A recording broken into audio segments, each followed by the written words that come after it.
of questions about, like, are we able to open up a bank account? People here are looking to the future and they are seeing good days ahead. How much has changed with the country for the better? They understand the history of money and why Bitcoin fixes this.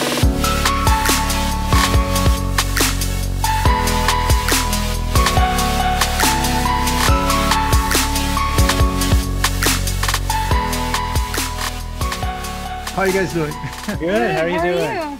I'm perfect. I'm just fine. I'm really looking forward to this chat. Jessica and Ryan, you guys are both from Canada, right? That's right. Yeah. Yeah. So before we go ahead, the reason I contact you, amongst other so-called, I don't know, you guys call yourself expats. Maybe you can, because I'm so, forgive me my ignorance, but what does an expat mean actually? Okay, so it's a short form for. Oh, actually, first of all, thank you for having us. Well, yes, thank you. Welcome to the show. Yeah, it's great to be here. Yeah. But expat is like short for expatriate, meaning we used to be patriots or patriated by our home country, our country of birth, and we have since become expatriates. For us, it means a lot of different things to different people, but for us, I'd say it means it's kind of like a breakup. Yeah. We kind of broke up with Canada, I suppose you could say. Yeah. For good reasons. For more than good reasons. Yeah. And your audience probably already has some idea of what those reasons are. Yeah. I'm just going to let you talk. I mean, why don't you just, go ahead, both of you, sure. Your background, what was your desire? What was the motivation, the triggering point that, that made you like make this extremely, existential decision also, I would say, because we were thinking also, my girlfriend and our, with our almost 2-year-old daughter, at that time in Austria, when they were trying to coerce people into taking the vaccine, and not maybe with jail time, but with, high, monetary penalties. I mean, it was just disgusting. And so they had to repeal the law, and we were like panicking, and we're like, we got to pack our stuff and just go somewhere. So, so this is where we come from a little bit, but now everything is more relaxed, and at least we have a little bit more time to plan and to think ahead. But it's definitely on our list, El Salvador, or just to emigrate out of Austria. Yeah. But please go ahead and well, yes, so like we are just one small part of a very large and growing community here in El Salvador, of expats, and some would say that we might meet the definition of refugee, insofar as the whole community here has fled one form of political persecution or economic violence or another. We fall into probably both categories, given our experience in Canada. We came here. Actually, you know what? We were just talking about this yesterday. It was quite a year, 2022. The year started off in January 2022. We had plans. We had a piece of land purchased, and we had plans to build a house in Nova Scotia. And by the end of 2022, we were in Central America in El Salvador. It's a long journey. Essentially, what happened to inspire that decision was in February, the Prime Minister of Canada declared that the Emergencies Act would be in force. This is a this had never been done before. Yes. Except for when? Well, there was a different act that was similar that was invoked during like a terrorist attack in Quebec some 40, 50 years ago. But the act was then revised, and this was the first implementation of the Emergencies Act in Canada. And it was directed toward the existential threat that justified it was the working class. Citizens of our own country? Yeah, exactly. Canadian citizens had become an existential threat to Canada, and requiring the suspension of certain limits to the law in order to restore order, they said. And this included, among other things, including actual violence, which happened in Ottawa, where we were not, where a woman was trampled by a horse, people were beaten, a reporter was shot in the face with a tear gas canister, on and on it goes.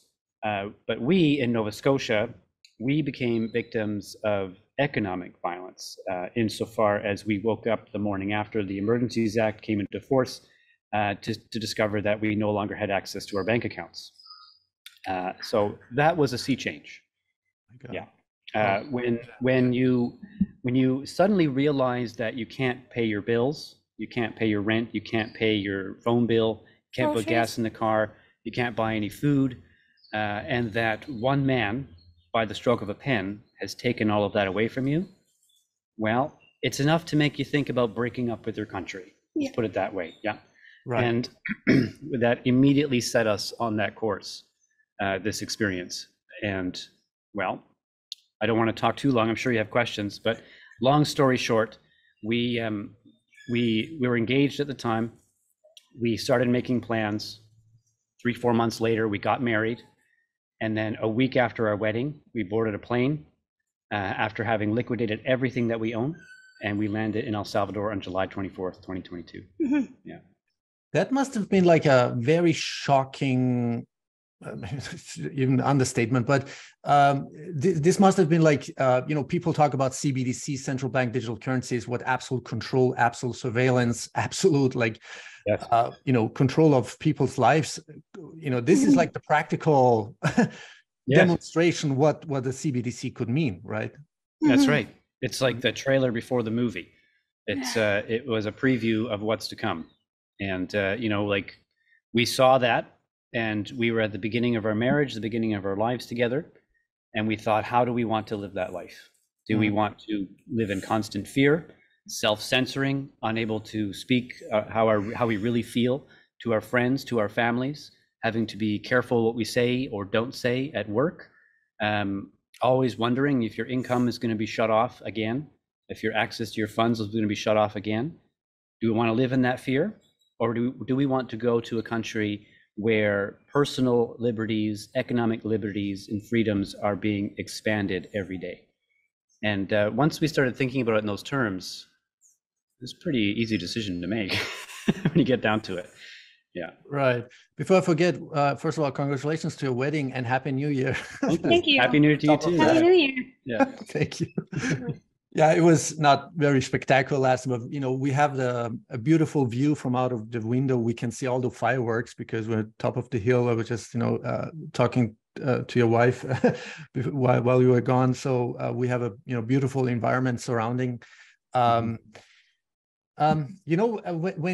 you made that decision when you both made the decision to go to El Salvador, did you have that feeling or that perspective? Okay, this is the country, this is the land where you can imagine, you have the feeling this is something permanent, like you will feel safe, you will feel welcome, your property rights will be I'm already going a little bit into the details maybe of some of my questions, but about property rights, because these were the questions that occupied our minds, like if we go, should we rent, should we lease, should we buy, especially for families, for people with children, is homeschooling allowed? So all these questions popped up in our mind, and it's a lot of existential questions. So what was your feeling? Well, I can't really speak for Ryan, but I'm sure you can. Oh, sure I can. It was definitely something that we had to look into before. We had originally set out to go to Mexico, but about a week or two before we actually moved, we thought, we were really into Bitcoin, and we watched some videos on it, did a little bit of research. We had some friends who were already down here who we were in contact with, and it just seemed there was a lot more action going on here than what was in the media happening at the time. We would hear a lot of stuff about the gangs and everything that's going on and everything that Nayib Bukele was doing, but we got down here, we took a chance, and of course we were wondering, okay, well, where do we go?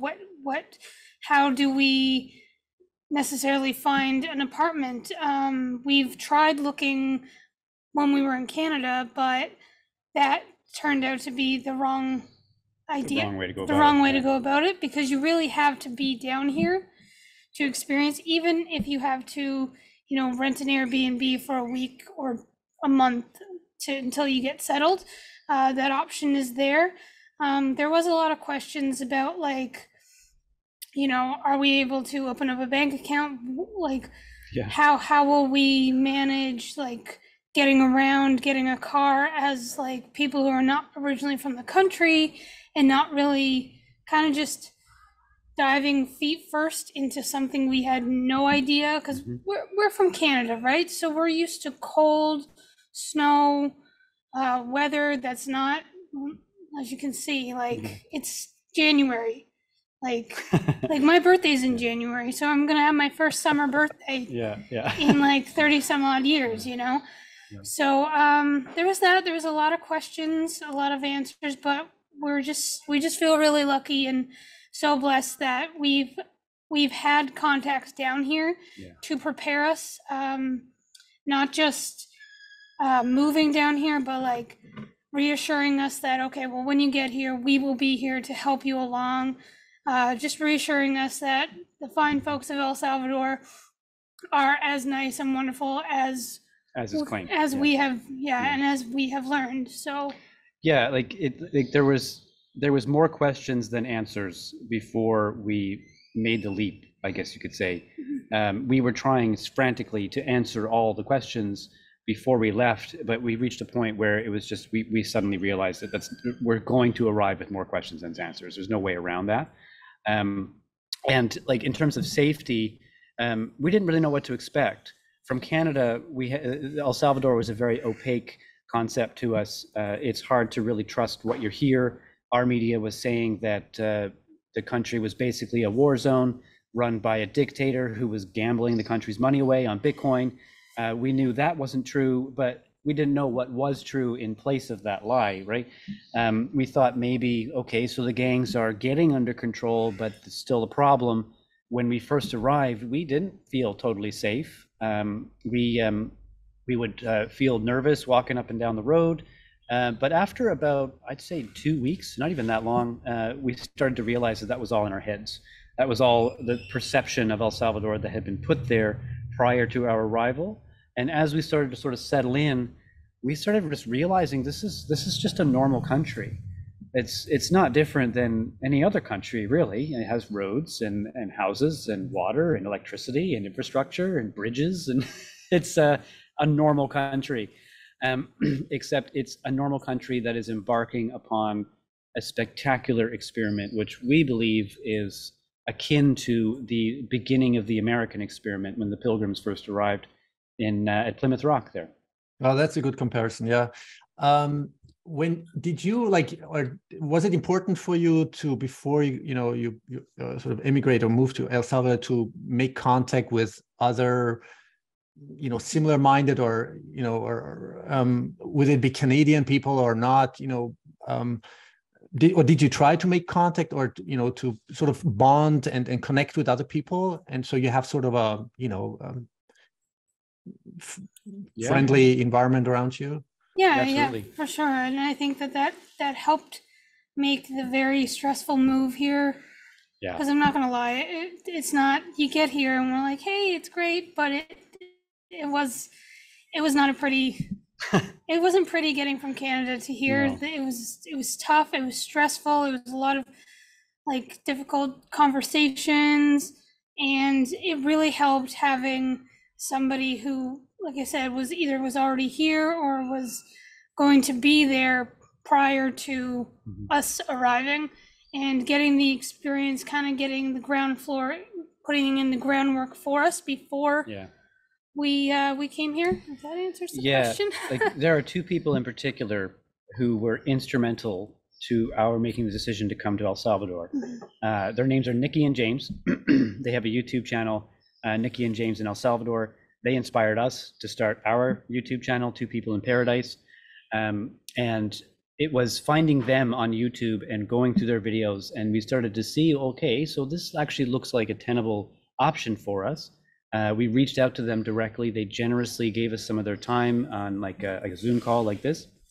And they answered some of the, I mean, they can't answer all our questions. There's always more questions than answers. We still have questions. Yes, whenever exactly. we see them. Like, how do we get our driver's license? But yeah. Anyway, they laid a foundation for us that we could put our feet on and say, okay, we can actually stand here. And if it weren't for them, I don't know if we would have been here, if we would have stuck with the Mexico plan. Mm-hmm. Since that time, since arriving here, we have discovered that there is a huge community of people from all over the world who come to this country for very similar reasons and who thereby are very like-minded. There's people here from Italy, Australia, New Zealand, the Netherlands. Obviously, lots of Canadians are here. Lots of Americans are here. But what really actually stands out is that all the time there are people who were born here 20, 30, 40 years ago, and who maybe left when they were 1, 2, 3 years old. And now they're coming home and sort of rediscovering their heritage and their culture. At the same time, all these foreigners are discovering the heritage and the culture. It's really something to be immersed in that and to watch that happen all around us all the time. It's been wonderful. Yeah, just for your information, I mean, I was born in Iran, and I went, I came with my father. My father already dead a few years ago. He died, but he came with me to Austria in 1979. During or in the middle of this, revolution or whatever it's called, and with this horrendous regime now taking over. And anyway, so. And there's like a huge diaspora, like millions, and I don't know how many millions and millions of people all over the world. Most of them, or lots of them, are in California, where I lived like for 5 years. So and every Iranian or Persian people I meet or have met, I don't know anybody who does not, let's say, hate this Iranian, this Ayatollah, whatever, theocratic regime or whatever it's called. But people have the desire, to go back to see their country, just for the nostalgic of it, or to visit family, but they can't.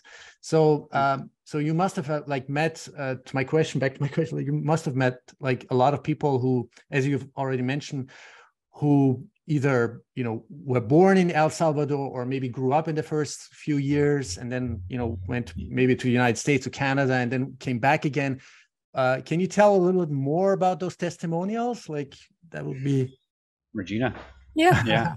So there's a dear friend of ours here.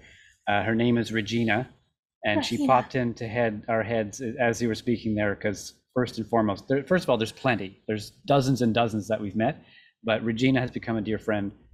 She left 47 years ago when she was just a small 18, child. 19. Oh, really? Yeah. Oh, okay. So she went. Okay. She went to study in school in America. That's right. Yeah. Go ahead. So yes, we interviewed her recently, actually, on the channel, and she sort of gave us her whole story. She is just over the moon to be here, because she was here long enough when she was young to see the state of the country as it was.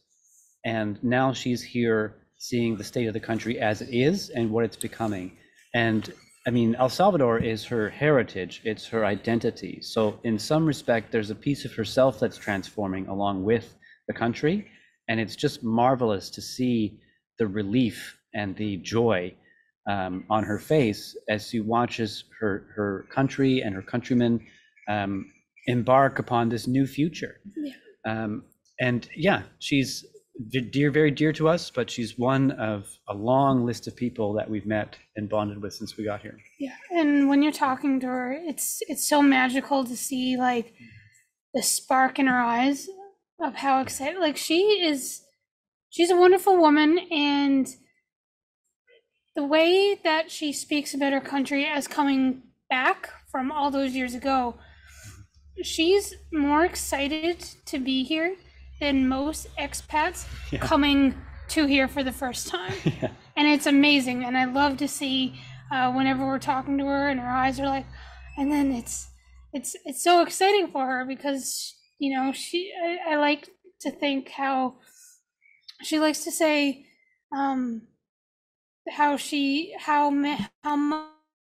much has changed with the country for the better, that needed to be. You know, like it's there's a sense of national pride in El Salvador, and there's a sense that this is a kind of a new version of that national pride. People feel like, I don't want to speak for Salvadoran people, but there's the sense is that that there's a reinvigorated patriotism in El Salvador.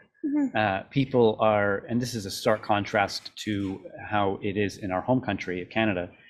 People here are looking to the future, and they are seeing good days ahead. And that gives them confidence. It gives them pride. Complete reverse polar opposite in Canada, where people are looking forward and they're seeing dystopia materializing in the future. There's a whole generation in Canada that has given up on home ownership completely. They know it's out of reach for them. They'll never get there. Whereas here, there's young people who are, their thinking is, I've got to study hard so that I can build something new for my country when I'm older. And these are children who are thinking like this. It's amazing. It's remarkable. Yeah. You know, I don't want to get too philosophical, but it's, I think in our society or our civilization, you know, we talk about, you know, as Bitcoiners, you know, we talk about trustless or trust minimized because we don't need to trust. It's just sort of, we're ruled by rules, not by rulers, you know, as we say. But when we talk about like Bukele and his, let's say, political team, there seems to be, I have the impression, as I said, you know, you got to go to El Salvador and make your own experience, like, right?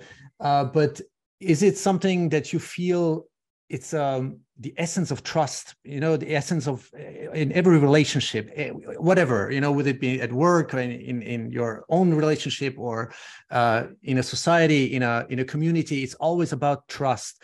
Do you think that people, whether they live there now or been living there or now coming back as expats or not, that this feeling of trust is so strengthened now towards, let's say, the ethos and the mission and the values of Bukele and, you know, the whole structure within and around Bukele? Do you know where I'm going with this?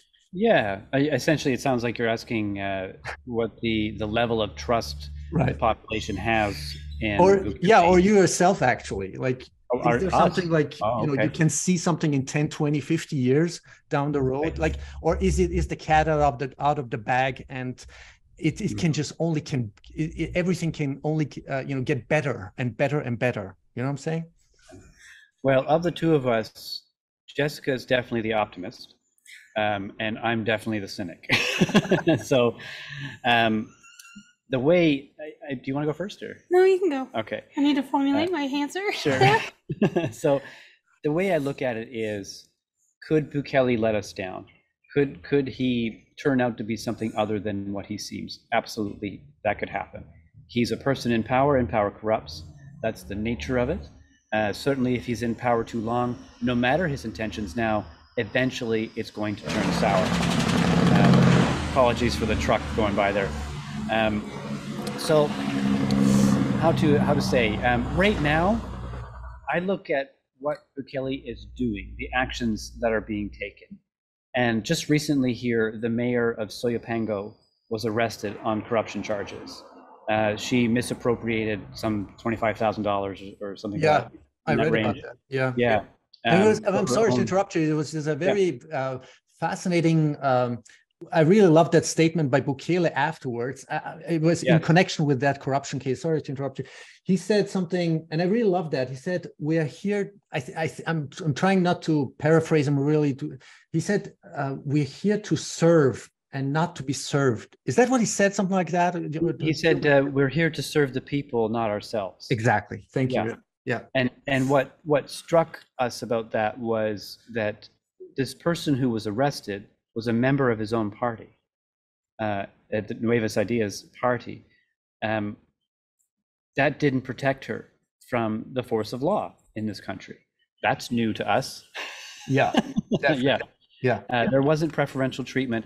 It seemed as though being part of the party in power was no protection, and that it was what was legally and morally correct is what was guiding the decisions there, as opposed to what was politically expedient.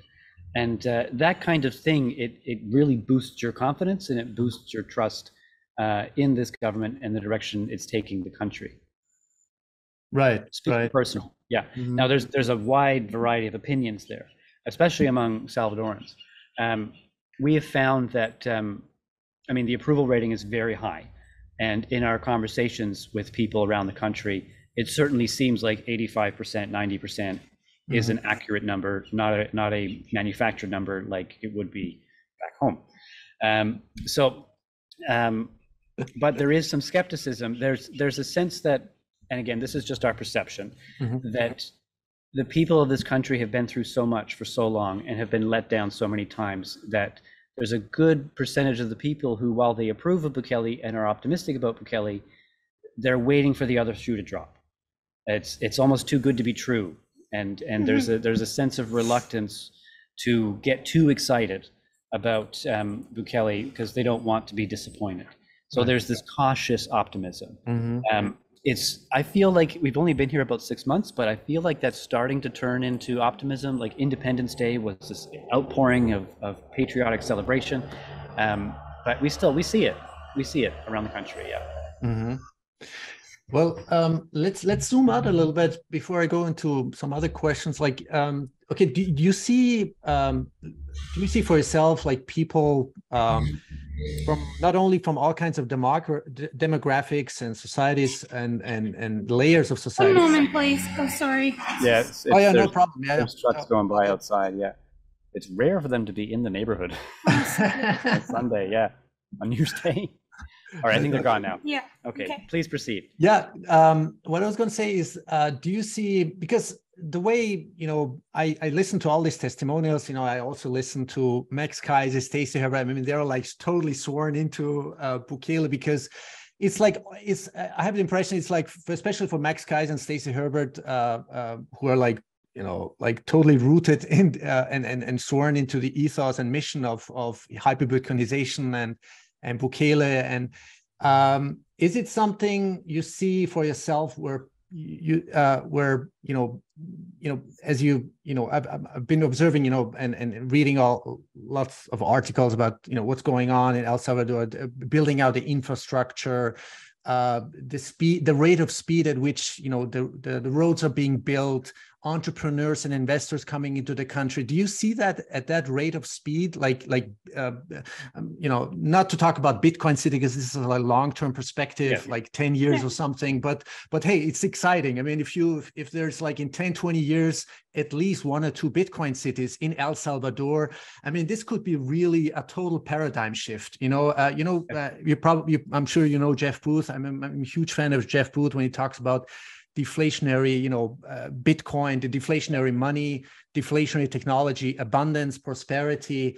Is that something you're like looking forward to, and you're seeing maybe literally with your own eyes, like entrepreneurs, investors, the rate of speed with things are being built out?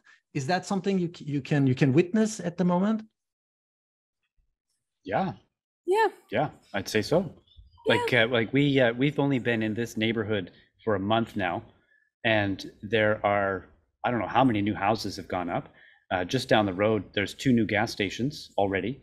A little bit further up the road, maybe 5 minutes, there's a whole new shopping center that went up. That accepts Bitcoin? Yes, and almost every store in there takes Bitcoin. The Puma gas station takes Bitcoin. Like we are set up right now where we could live our entire lives on Bitcoin and never use cash. We do use a bit of cash just for convenience. That some places don't take it, or it's like the milkshake machine at McDonald's, it's not working right now. That happens sometimes, and this is just a training issue. It's the first year, right? Yeah. So, but the highway between here and the city has changed. Like everything has changed in the 6 months that we've got here in terms of its modernization. Now, I don't want to overstate it. We're not in Dubai here. There is still, signs of the old El Salvador is still fully established and rooted everywhere. And that means like, you know, like corrugated tin roofs and whatnot. That's around. It's never out of sight. But there is a momentum here and a velocity here that and a growth here that is happening while our home country is pursuing a policy of degrowth. Right. And slowing down infrastructure development, slowing down and inhibiting small business growth. Here, that's expanding, and it's not just external investment. It's not just you know, super savvy tech people coming in and creating a startup in El Salvador. It's also regular Salvadoran people, regular working class Salvadoran people who are opening taxi stands, pupuserias, surf shops and surf lesson businesses. All kinds of little businesses are exploding everywhere. And the thing we keep hearing from these new and young Salvadoran entrepreneurs is, 5 years ago, I never would have been able to do this because I would have been extorted and taxed out of business. Yeah. Right. And not anymore. And so this is a place where, I mean, if you want to start a business, this is a good environment, very friendly environment to start a business. Yeah, and there's a lot of room for competition in that too. It's not like, you know, cutthroat, like, you know, you got to be the top of the best. You like, right now with the gas station that is going on, that has just opened, a new one is going right next to it. Yeah. And there doesn't seem to be like any type of like, well, there's competition because there's competition with any kind of like company that is going against one another, but you see it even in the market vendors. When you go to get your groceries or like on the side of the road with the coconut stands, there's more than enough room for everybody if they want to make something of themselves and have that opportunity here. And that's something that I really, really, really respect and enjoy about this country the most, because back home in Canada, it wouldn't be like that. First of all, there's a big chance that like the government would shut you down before you even had a chance.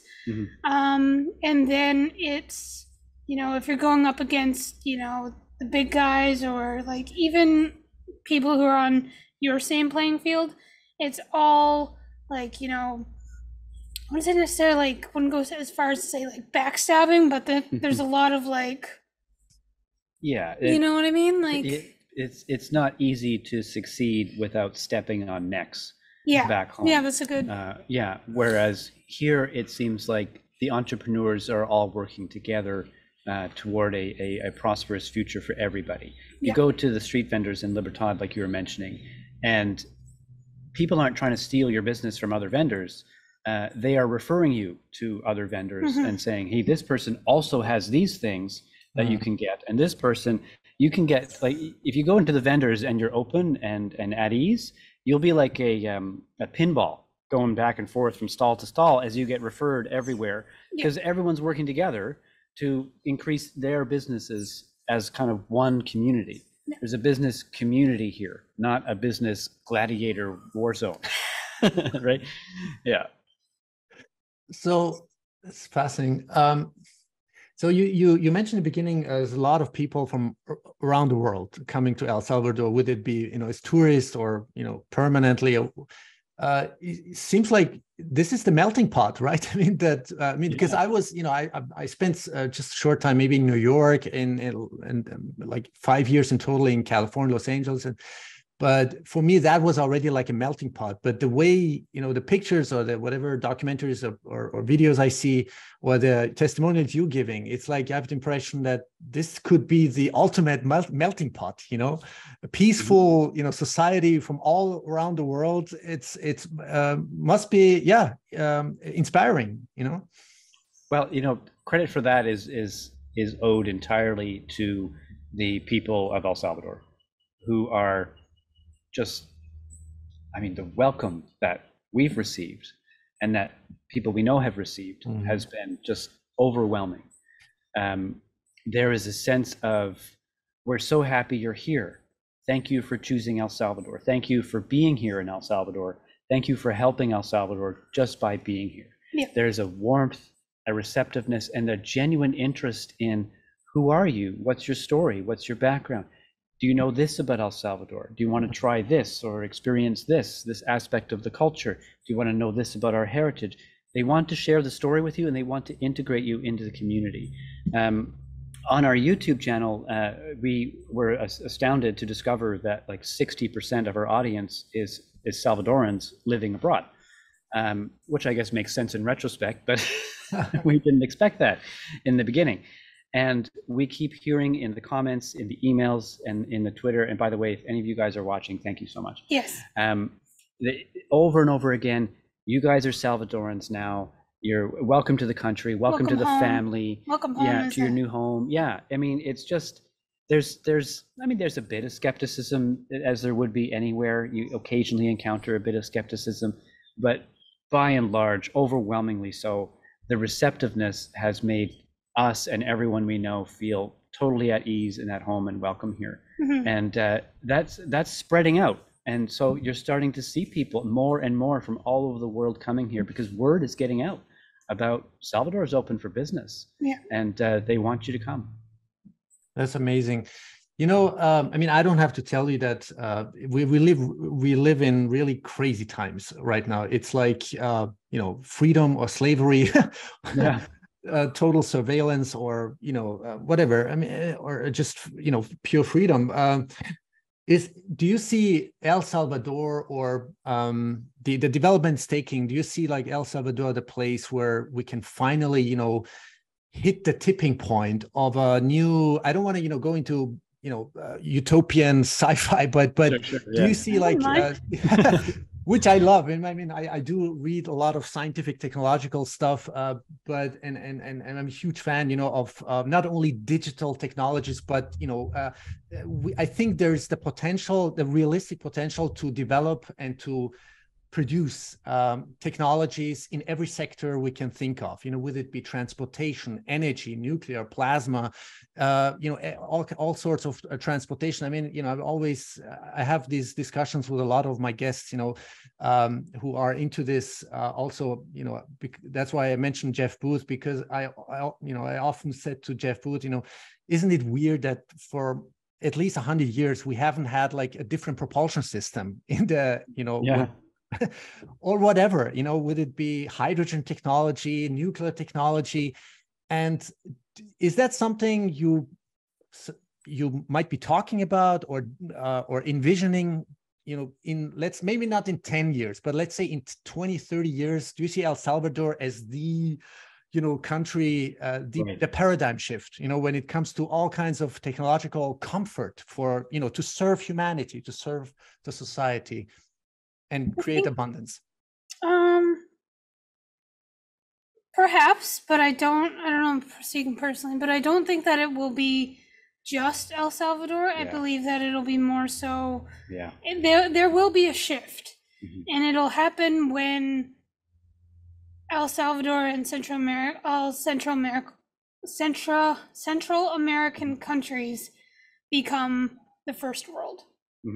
And that way, say if you have kids and you come here, or we have kids, we may unfortunately get to the point where, we will have to say to them, well, eat all your food because, people in Canada, they were, or we believe there will be a shift, whether it's like economically or eat all your supper, because people in Canada, all they have is mealworm slurry coming out of a hole in the wall in their pod. And I mean, God forbid that ever happens. Like, it is our home, and it does hurt to think about that kind of stuff, but I think that it won't be just El Salvador alone. It will be all the El Salvador is going to be setting an example for the rest of the world. And I think we're going to reach an inflection point where nation states around the world are going to have to decide what direction they want to go. Do they want to go the CBDC, World Economic Forum direction, or do they want to go the decentralized power Bitcoin direction? And this country is setting the alternative example. It's already started. Yes, and because it's the first mover, it has that first mover advantage. And as those lines are drawn, and we start to see that the I guess you could say almost bipolar world, the dual system where one is absolute tyranny and the other is characterized by liberty. El Salvador having the first move on the liberty side is going to be sort of the genesis block of the new world, and we will see, I believe, I hope, as the cynic and pessimist of us, I still hope that we will see El Salvador become known in history for its inventions, its innovations, its contributions that spread around the world and improve the lives of millions or billions into the next century. I love that. Yeah. Yeah. Are we certain that it'll happen? I mean, of course, we're not certain of anything, right? But we do know that of all the places on Earth where that kind of thing could happen, the greatest likelihood by far is right here in El Salvador. Mm-hmm. Well, I love that. Love that vision. Yeah. In a lot of conversations I've had, it's or there's some people who know more knowledgeable than me, but they say we don't need like a huge like critical mass. It just needs maybe 3, 5, or maybe maximum 6 or 7% of the population of the Earth's structures or nation states to adopt Bitcoin, to go into hyper-Bitcoinization drive. I mean, what is the critical mass for you? I mean, because there will be eventually, sooner or later, there will be neighboring countries or other countries in Latin America and in Africa. What is that tipping point for you? Interesting question. What do you think? What is? I've never really thought about it before. Yeah, what does it look like when we say we've made it, we're there? What does it look like? Because it's just going to be a chain reaction. It's just going to be in overdrive. Well, I think there's a lot of people who are expecting that every merchant everywhere will take Bitcoin, and now, right? There's a surf shop down in Palmar that doesn't take Bitcoin. Therefore, the experiment has failed, and we're not getting anywhere, and it's a big flop, and and it's been 1 year, right?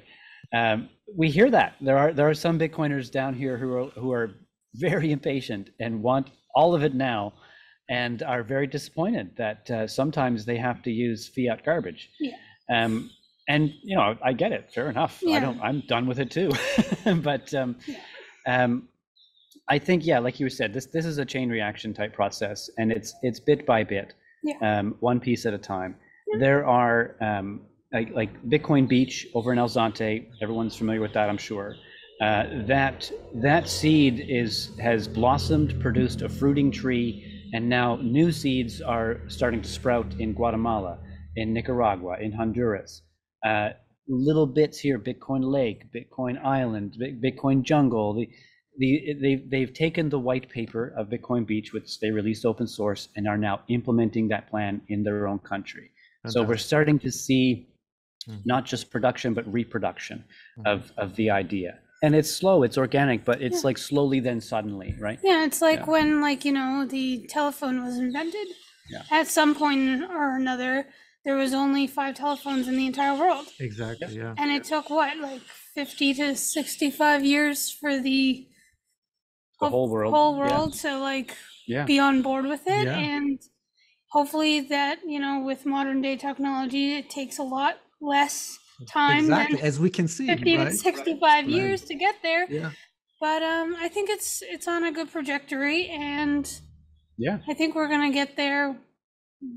This is my estimate, maybe in the next 20 years. And that's conservative, I think, to be honest with you. I think that's maybe it is conservative. It's cautious. It's a good cautious estimate, or approximation.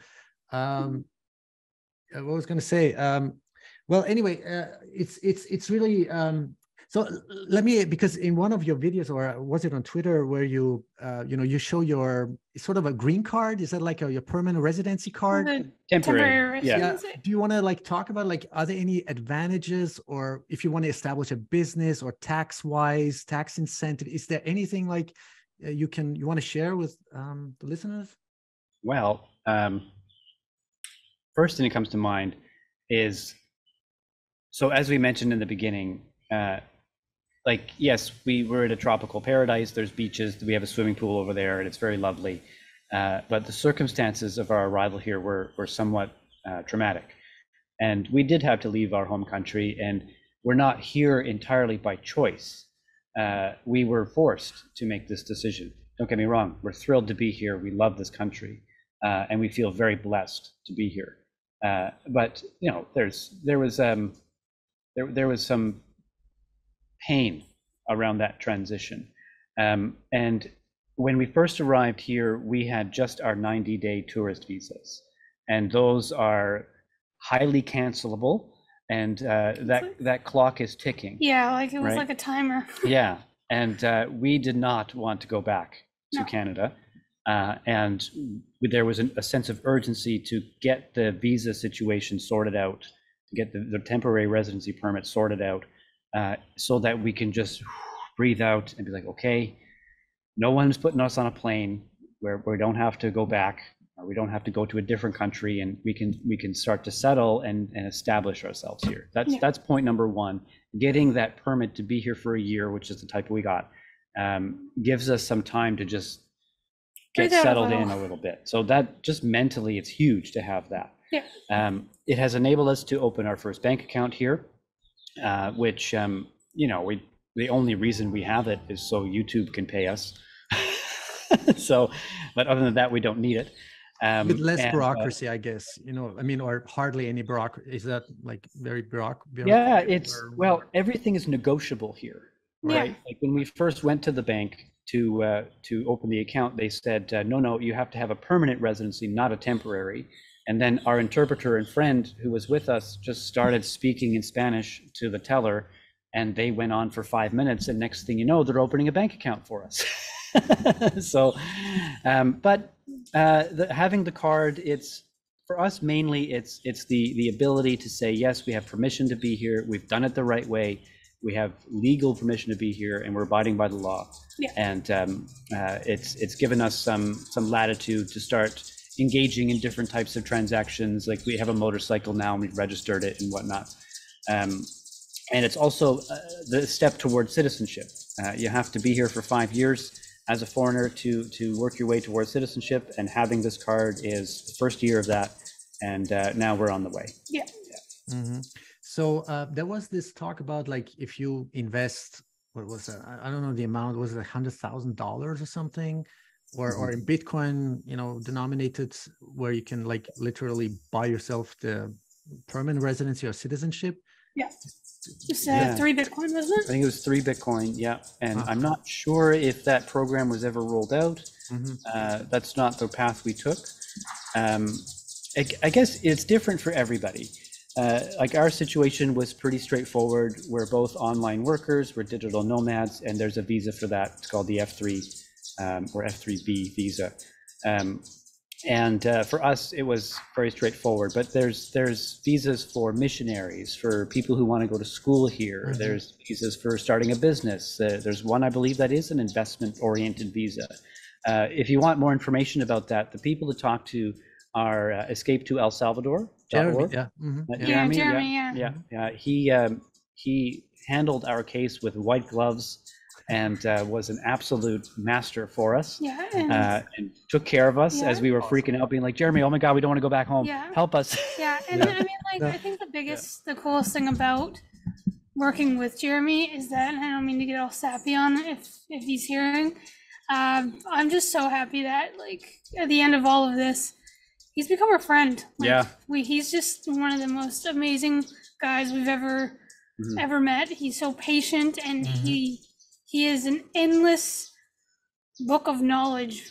You can come to him with anything, any question. I really love his presentations. I never talked to him like personally on the phone, but I had some chit chat like per DM. But his presentation, was it like what was the conference? Bitcoin, exactly. I mean, the way, you know, and then on the pods he went or the interviews he did or the presentations he did, it's just very, you know, calm and sober and factual based. You know, it's amazing. Yeah. So he's Jeremy recently had a Christmas party on Christmas Day at his house, and he invited us and many others. And what an experience that was. A condo full of people from all over the world, including a good number of Canadians. And everyone is sharing their harrowing stories of narrowly escaping their countries and all the bizarre and strange things they had to do to get out of their countries and get to El Salvador. And Jeremy has worked with all of them to one extent or another to create a legal path for them to come to this country and start putting down roots.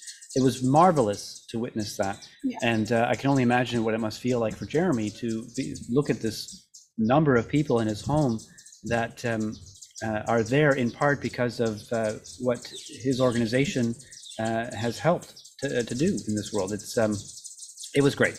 Yeah. It was fantastic. Yeah. Awesome. Well, anyway, you know, I mean, I've been talking with my girlfriend and about, you know, our future, and we definitely got to come to El Salvador, you know, and really experience it. Just, you know, it's no way around it. But we do. I mean, we have brainstormed about you know, establishing a business, because she has her own business. You know, she has she's into her background is actually laboratory, but she's like totally into botanical stuff and natural holistic healing and health, you know, and extraction processes, and so, you know, everything organic, biological. So right. This is something I was thinking, if El Salvador, the government of El Salvador, could loosen up, or, as you said, you know, reduce like substantially like bureaucracy, increase even more, you know, the tax incentives, whatever regulatory environment there is, you know, like loosen it up and or with its, you know, if we're talking like, for example, about cannabis, you know, THC, or all these other substances that are still, let's say, but I'm just talking about like medical application. Right. You know, right. That would be like a great a great idea, you know, to come to El Salvador and establish business there, create business, not only business opportunities, but create employment for the native, you know, not only for native people living in El Salvador, you know.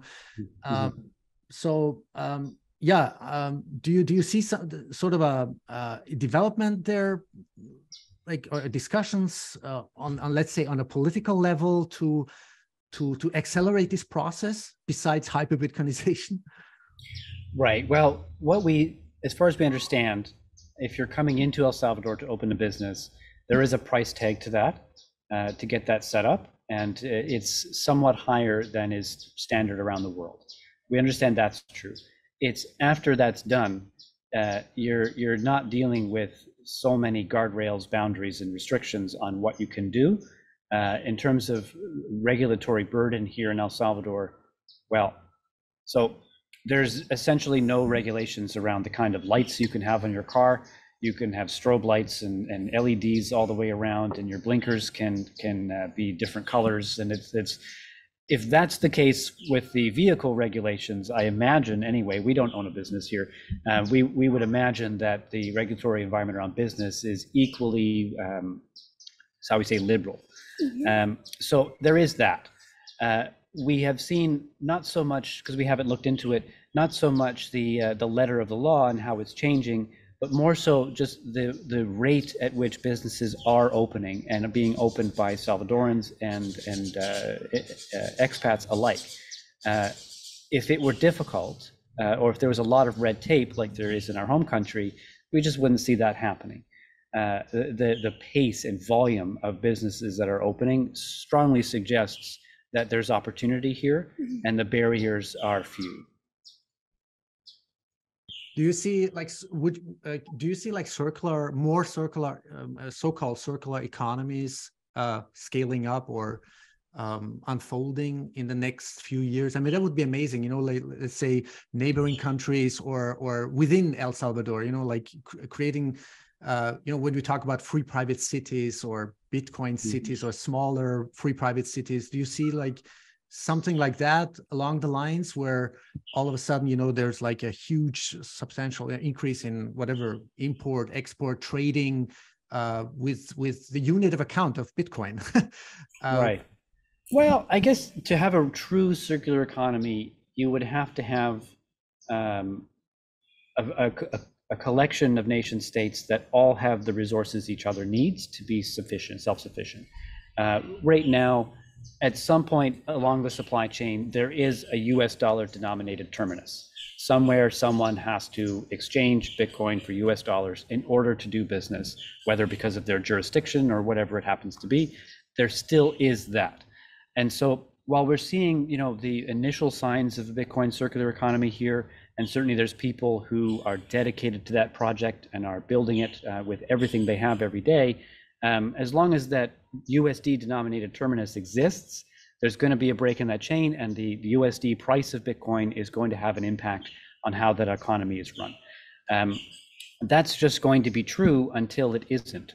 And I think we're looking at just a matter of time before that just isn't true anymore, as this project expands and grows out into countries that have different resources and different things that can be denominated in Bitcoin, and that different countries and different communities need. Yeah, Well and I explained. think Yeah. and I think like it's important to note, like, how as of right now in the current market, everything is down, everything is, Yeah. people aren't as inclined to jump on board Yeah. with the but like I've said this before in other conversations I've had with people, that it's more important to educate people when you're down, so that when That's right. the inevitable happens, there will be a bigger, and there won't be people clamoring, being like, oh, it's like, FOMO and, Exactly. so you just, you need to put in the groundwork when you're at the bottom before to be To be more prepared. Yeah. successful, Yeah. You're right. You're totally right. It's all about education and preparing people, preparation and comprehension. And then, eventually people are going to have even more, optimism and experience, Yeah, and I think a lot of people say, oh, bear market, El Salvador lost $50 million on their Bitcoin, and we'll just not talk about the tourism dollars that are coming in and how they've gained much more than they've lost, and it's just a paper loss, but we won't talk about that. But leaving all that aside, I don't know, if maybe you agree, I don't know, but I think this bear market has been absolutely the right thing for a country that just adopted Bitcoin, because what we're seeing is the education on what Bitcoin is and how to use it is happening when emotions are not running too high. Emotions are calm, they're low. People are like, well, I mean, what's the big deal? Okay, let's find out about it, let's learn. They get that foundation in place before we have a manic blow off top, which gets everybody all like wound up and emotional. Next thing you know, they're buying Ethereum and Luna and Polkadot and having this bear market to give us a period of time to sort of get the word out about what Bitcoin is, why it's different, how to use it, I think it's a blessing, a tremendous blessing for this country. Otherwise, we'd have a lot of people getting burned as they first hear about Bitcoin, and then, like so many, including us, move on into, as you could say, ship coins to avoid the profanity. Yeah. No, it's but what I really love, reading about or when I hear about, the educational process in El Salvador, or, all these kids in schools are being taught and empowered, with the knowledge of Bitcoin, and what is that program called? First diploma or something? Primer Bitcoin. Mi Primer Bitcoin. It's really touching. It's really, because, if you don't start with the children, where do you start? So this is sort of a really empowering, out of the box, education for people to, it's mind-boggling. It's the rate of speed that things are going on in El Salvador. It really makes me more than optimistic. It makes me really excited. We had the great honor and privilege to attend a Bitcoin diploma graduation ceremony in Taco. We joined the boys at Mi Primer Bitcoin out there for the ceremony, captured some footage as well. And, there was a few moments where we stepped back and we're just like, wow, look at this. These people are holding a diploma that says Bitcoin on it. And we know that diploma means they can set up a hardware wallet, recover with the seed phrase, custody their Bitcoin, understand the importance of custodying their Bitcoin, and they understand the history of money and why Bitcoin fixes this. Exactly. These are children. These are junior high kids and high school kids who understand that and are holding up a diploma that says they understand that. It's got the Bitcoin word on it. and they're smiling and they're so happy. Yeah. Like, what does a country look like after a generation has been raised that way? Exactly. Yeah. And hey, let's be honest. I mean, we never had education about money. No. What is money? You know, I mean, this is such a paradigm shift and civilizational, you know, shift. It's really, it's, I mean, more than exciting. You know, this is where evolution, you know, takes place. You know, it's all starts with the comprehension and empowerment of children, you know, and not, you know, indoctrinate them, you know, with this traditional school system, which I'm not a fan anymore. That's why I'm a huge fan of, you know, you probably, you know, Daniel Bitten, I mean, Daniel Prince of Once Bitten podcast. He's like the expert on homeschooling. And so I'm a huge fan of his, you know, of his knowledge and his mission, you know, to boost homeschooling, you know, and free the mind of children, you know. Yeah. Right. Yeah. Like when I was a child, my my education and money came in this form. I had $1 a week allowance as a child, and for 50 weeks, almost an entire year, I saved up my $1 a week allowance in a bank account that my parents had helped me open. Right. And this was now enough to purchase a bike, which is all I wanted. I just wanted a bike. Right. I was saving for a bike, and I went to the bank to get my $50 out so that I could buy my bike. And the teller at the bank said, she started grilling me, being like, what do you need all this money for? Jesus. Why are you taking out all this money? Oh my God. What are you going to spend it on? What is this about? Tell me what you're planning to do here. I'm like 8 years old. Like, none of your business. I'm just, yeah, right? You nailed it. That's exactly what it's about. Yeah. But like, so the lesson that I learned there was that your money isn't really yours. Your use of it is permissioned. You have to obtain authorization, and the control of your life belongs to institutions. That was the education I got in money as a child, and everyone else in Canada got that education as a child through that experience or ones like it.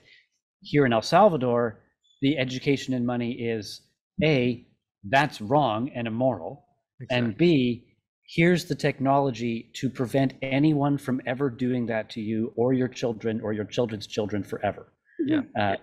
Amazing. And if you're watching this, you have to come here and see it. Exactly. Yeah.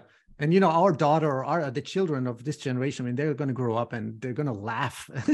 Like, you know, they're going to go into museums and it's like, what the fuck, you know, I mean, this doing, you know. So that's right.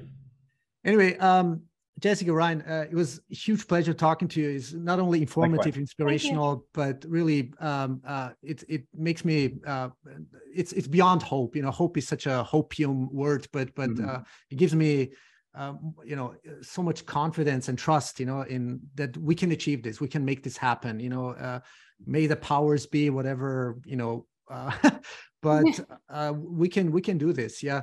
So, is there anything like we should mention before we wrap up, and maybe you can also, you know, share your information, like where people can find you? Yeah, sure, of course. Yeah, you can find us on YouTube. We are Two People in Paradise. We are with the channel. We are documenting our journey here, our story here, as well as the journey and story of the country. We talk a little bit about Bitcoin, but really that's kind of in the background. We're more interested in telling the story of El Salvador and what these people of El Salvador are doing, having been empowered by Bitcoin. And you can also find us on Twitter. We are at Two People in Para. Can't miss us. And we also recommend that you head over to escapetoelsalvador.org.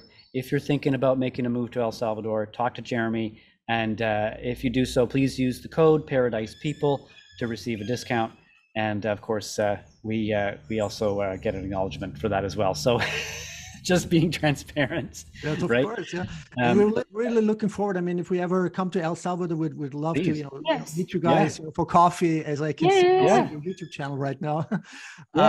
What's the name of your YouTube channel again? Two People in Paradise. Two People in Paradise. Yeah. Okay, gotcha. All right. So thank you so much again, and I'll hopefully talk to you soon in the near future. And take care, guys. Okay. Wonderful. Right. Thank you. Thank you, Keyvan. Bye. Bye.